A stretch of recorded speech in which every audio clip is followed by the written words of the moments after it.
The 1960s weren't just a turning point in politics and culture. They revolutionized what could be shown on the silver screen. Behind closed doors, Hollywood was imploding as filmmakers pushed boundaries that nearly brought the entire industry to its knees. While today's movies might shock us, the films we're about to explore didn't just create controversy. They sparked outrage, damaged careers, and forever changed what we consider acceptable in cinema. These aren't just forgotten relics. They're the forbidden films that major studios tried to bury, the ones that created the modern rating system, and the ones that paved the way for everything that followed. From social taboos to religious backlash, these 15 movies from the 60s broke every rule in ways that would be impossible to imagine today. Before Psycho, before slasher films became a staple of horror, there was Michael Powell's Peeping Tom. This British psychological thriller did something truly revolutionary. It forced audiences to see violence through the antagonist's eyes. The film follows Mark Lewis, a cameraman who films the terror on his victims' faces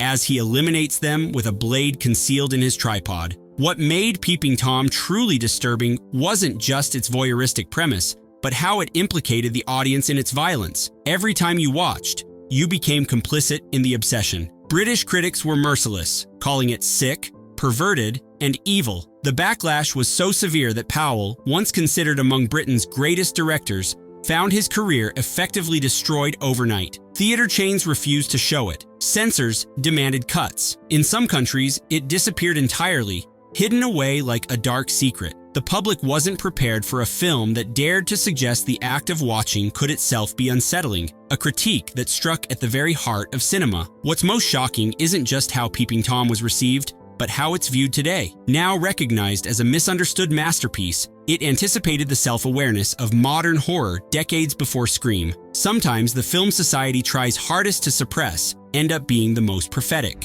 While America was still clinging to its wholesome image of the 1950s, director Shirley Clarke shattered illusions with The Connection. Filmed like a documentary about jazz musicians waiting for their supplier, this raw exploration of addiction featured something unthinkable at the time: the first use of the word sh'tauti in an American film. This seemingly small transgression triggered an avalanche of censorship. New York authorities banned the film outright, claiming language made it unfit for public viewing. Clarke fought back, taking her case through the courts in a battle that would help redefine the limits of artistic expression. The Connection wasn't just controversial for its language, its unflinching portrayal of dependency, its improvisational style, and its predominantly black cast challenged every convention of mainstream cinema. Shot in a single room with deliberately uncomfortable intimacy, it forced viewers to confront realities they preferred to ignore. The film's legal battle culminated in a landmark ruling that loosened censorship's grip on American movies. Sometimes a single word can change everything.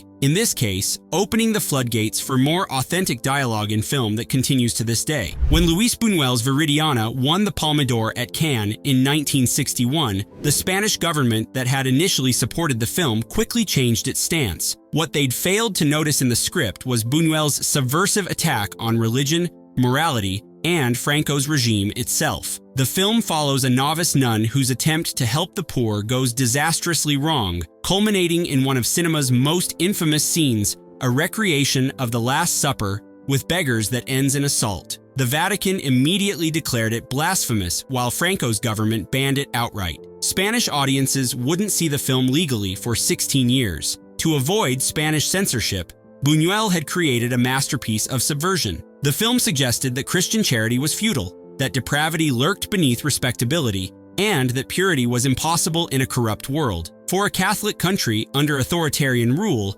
these ideas weren't just controversial, they were dangerous. Viridiana's power comes from its ambiguity. It can be viewed as an attack on religion or a complex exploration of faith. Either way, it remains a testament to how cinema can challenge power even under the most oppressive circumstances. Not all controversy comes from explicit content. Alain Resnais's Last Year at Marienbad baffled and angered audiences with something equally provocative: a complete rejection of traditional storytelling. Set in a labyrinthine luxury hotel, the film follows a man convinced he had an affair with a woman who claims not to remember him. Nothing in Marienbad can be trusted. Not time, not memory, not even reality itself. Its fractured narrative, dreamlike atmosphere, and repetitive dialogue created a viewing experience that many found pretentious and impenetrable. Some walked out of theaters, others argued passionately about what it meant. The most disturbing aspect of the film lies in its central relationship. Is the man genuinely trying to remind the woman of a past romance, or is he manipulating her? The ambiguity makes it all the more unsettling, especially as the possibility of coercion lurks beneath the elegant surface. Despite, or because of, its divisiveness, last year at Marienbad revolutionized cinema's language. Its influence can be seen in everything from music videos to psychological thrillers, proving that formal experimentation can be just as controversial as explicit content. Before the age of content warnings, Cape Fear blindsided audiences with its sadistic villain and implied sexual threat. Robert Mitchum's performance as Max Cady, an ex-convict seeking revenge against the lawyer who testified against him, created one of cinema's most chilling antagonists. What made Cape Fear truly controversial was how it used suggestion rather than explicit imagery. When Cady poisons the family dog, threatens the lawyer's wife and teenage daughter, and stalks them relentlessly, the real horror happens in the viewer's imagination. Censors struggled with a film where the most disturbing content was implied rather than shown. Director J. Lee Thompson fought numerous battles with the Production Code Administration, which demanded cuts to dialogue and scenes they deemed too suggestive. The final version still proved shocking enough that some critics condemned it as exploitative and unnecessarily disturbing. Cape Fear's controversy ultimately stemmed from its effectiveness. By making violence psychological rather than explicit, it created a more lingering unease than gorier films that would follow. Sometimes what we don't see is far more terrifying than what we do. How did they ever make a movie of Lolita? Asked the provocative marketing campaign. The real question was how Stanley Kubrick managed to adapt Vladimir Nabokov's novel about a middle-aged man's fixation on his stepdaughter while navigating the strict censorship of 1962. The answer was through significant compromises. Actress Sue Lyon was 14 during filming, rather than 12 as in the book, and much of the novel's more sensitive content was reduced to suggestion. Even so, the film's very premise, an inappropriate relationship between an older man and a vulnerable teenager, created immediate outrage. Religious groups protested theaters showing the film. Several countries banned it entirely. Critics debated whether Kubrick had watered down Nabokov's novel or created something even more unsettling through implication. The controversy only increased public curiosity, making Lolita a significant commercial success despite its taboo subject matter. What remains most controversial about Lolita isn't just its story, but its tone. Kubrick framed the film partly as a dark comedy, creating uneasy laughter around a subject many felt should only be treated as tragedy. This ambiguity makes the film complex and challenging even by today's standards. Ingmar Bergman's The Silence didn't just push boundaries, it shattered them. The third film in his Silence of God trilogy features scenes that remain startling today. Graphic intimacy, moments of self-reflection, and an exploration of forbidden attraction between two sisters trapped in a hotel in a strange, possibly war-torn country. The film's adult themes triggered immediate censorship across the globe. In the US, distributors created different versions for different states to navigate varying restrictions. In Sweden, despite its more liberal attitudes, the film sparked national debate about the limits of artistic freedom. Several countries banned it outright. What makes The Silence especially provocative is how it connects physical themes with existential and spiritual emptiness. The controversial elements aren't gratuitous, but emblematic of the character's desperate attempts to feel something, anything, in a world where God remains silent. This layered meaning didn't stop censors from focusing almost entirely on its intimate content. Bergman refused to compromise his vision despite the backlash. The Silence became a landmark in cinema's artistic revolution, opening doors for more explicit and complex depictions of human intimacy that would flourish later in the decade. Jack Smith's underground masterpiece Flaming Creatures was never meant for mainstream audiences. Shot on expired film with a cast of drag performers and gender non-conforming actors, this experimental work featured nudity, surreal sequences, and gender fluidity decades before such concepts entered public consciousness. The controversy began at its premiere, where police seized the film and arrested the organizers on charges of indecency. As underground screenings continued,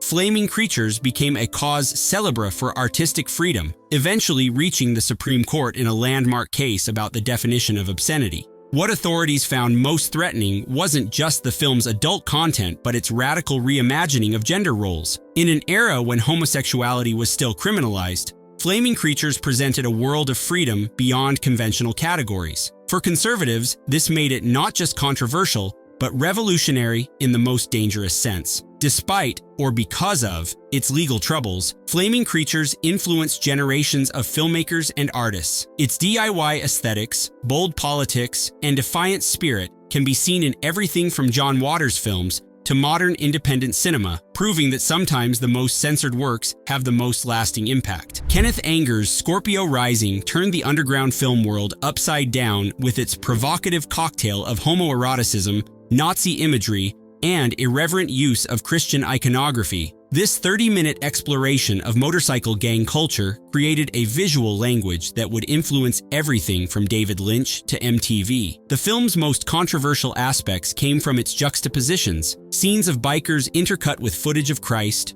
homoerotic imagery paired with pop songs about love, and Nazi symbols alongside American flags. These combinations suggested connections between violence, power, sexuality, and religion that many viewers found profoundly disturbing. Scorpio Rising faced obscenity charges in Los Angeles, with authorities particularly offended by a brief sequence featuring nudity. The case was dismissed when the judge ruled it had redeeming artistic value, setting an important precedent for experimental film. What makes Anger's work continuously controversial is how it refuses easy interpretation. Is it celebrating or critiquing the hypermasculine biker culture it depicts? Is it mocking religion or suggesting deeper connections between sacred and profane desire? This ambiguity ensures the film remains challenging decades after its release. Russ Meyer's Vixen pushed sexual explicitness to new extremes while somehow maintaining just enough plausible deniability to play in mainstream theaters. Centered on the adventures of a Canadian housewife who seduces everyone from her husband's friends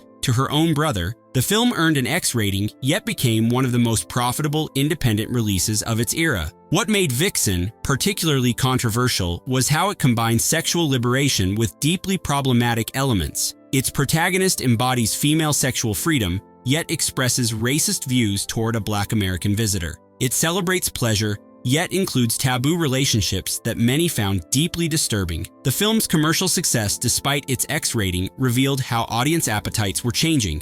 Lines formed around blocks as curious viewers, including many women, sought to experience this new frontier of frankness. Authorities in several cities attempted to stop screenings, but the film's popularity made complete suppression impossible. Meyer defended Vixen as satire, claiming its excesses were meant to expose hypocrisy rather than titillate. Whether this defense was sincere or convenient, the film's boundary-pushing content helped create space for more explicit cinema in the mainstream, for better and worse. Unlike most controversial films of the era, Frederick Wiseman's Titicut Follies contained no sex, no gore, and no political radicalism. What it did contain was something authorities found even more threatening: the unvarnished truth about how America treated its most vulnerable citizens. This unflinching documentary exposed the horrific conditions at Bridgewater State Hospital for the criminally insane in Massachusetts. Wiseman's cameras captured patients being force-fed, taunted, kept in solitary confinement,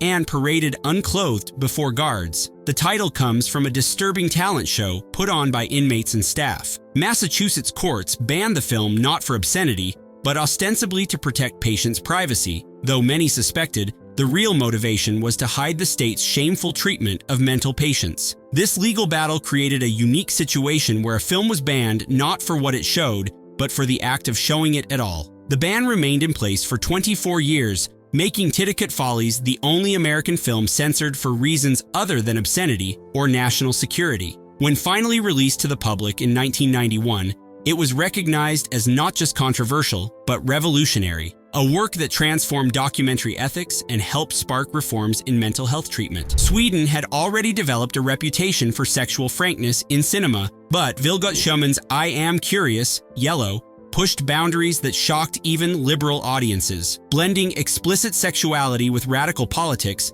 the film follows a young woman's political awakening and sexual exploration in a quasi-documentary style. When imported to America, U.S. Customs seized the film, triggering a legal battle that went all the way to the Supreme Court. The controversy centered on several scenes of unsimulated intimacy, including full frontal nudity of both genders and explicit activity that went far beyond what mainstream American audiences had ever seen. The most provocative aspect of I Am Curious, Yellow, wasn't just its sexual content, but how it connected sexual liberation with political revolution. The protagonist interviews ordinary Swedes about class inequality and nonviolence while pursuing experiences that challenge conventional morality. This suggestion that sexual and political freedom might be interconnected struck many conservatives as particularly dangerous. Despite, or because of, the controversy, the film became one of the highest-grossing foreign films in American history. Lines stretched around blocks in major cities,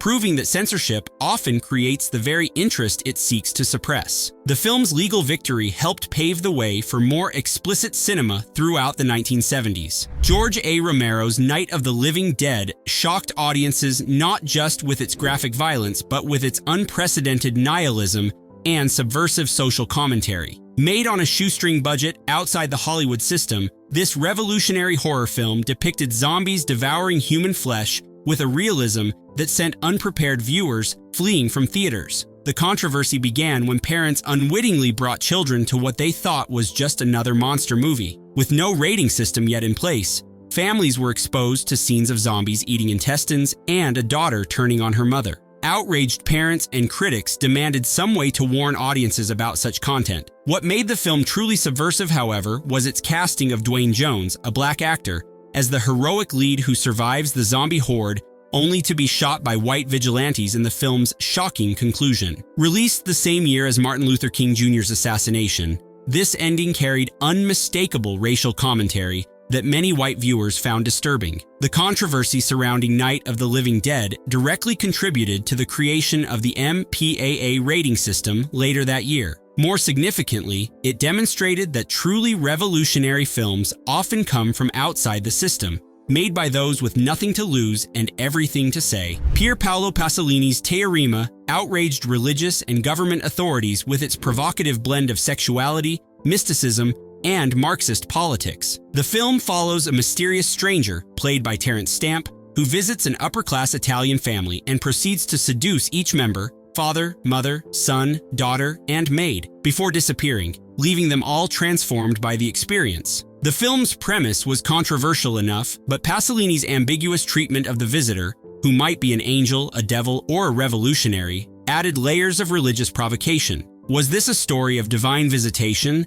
or dangerous temptation? Was liberation presented as salvation or destruction? Italian authorities didn't appreciate the ambiguity. Seizing the film on obscenity charges, the Vatican was particularly outraged, condemning Teorema for blasphemy. The film suggests that spiritual awakening might come through physical experience rather than religious orthodoxy, a notion that challenged the very foundations of Catholic teaching. The controversial reception was exactly what Pasolini intended, a disruption of comfortable certainties. Despite its initial censorship, Teorema has been recognized as one of Pasolini's masterpieces, a work that uses controversy not for shock value, but to pose profound questions about class, sexuality, and spirituality that remain relevant today. Haskell Wexler's Medium, Cool blurred the line between fiction and reality in ways that still feel dangerous today. Shot during the actual riots at the 1968 Democratic National Convention in Chicago,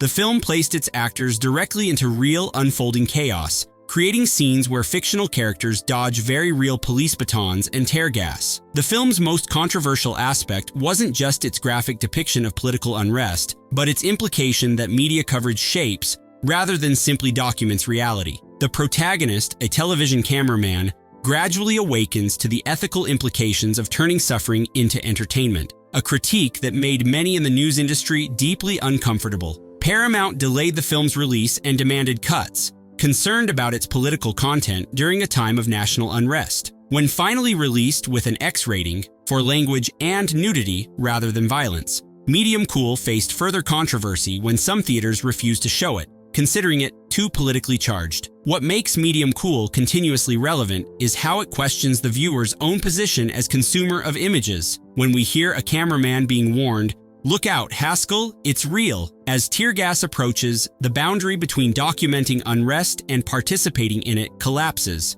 a provocative idea that challenges us even now. These 15 films didn't just push boundaries, they redefined what cinema could be. Their controversies weren't just about shocking content, but about challenging the very foundations of how we see ourselves and our world. Some destroyed careers. Others created legal precedents that expanded artistic freedom for generations to come. What's most striking is how many of these once banned films are now considered masterpieces, taught in film schools and preserved in archives. The very elements that made them controversial, their honesty, their willingness to confront uncomfortable truths, their formal experimentation, are precisely what makes them endure. As we look back at these controversial 60s films, we're reminded that truly groundbreaking art rarely arrives without resistance. The movies that change everything are often the ones society initially tries hardest to suppress. Perhaps the most controversial idea of all is that today's taboos might become tomorrow's classics, if we have the courage to let them exist.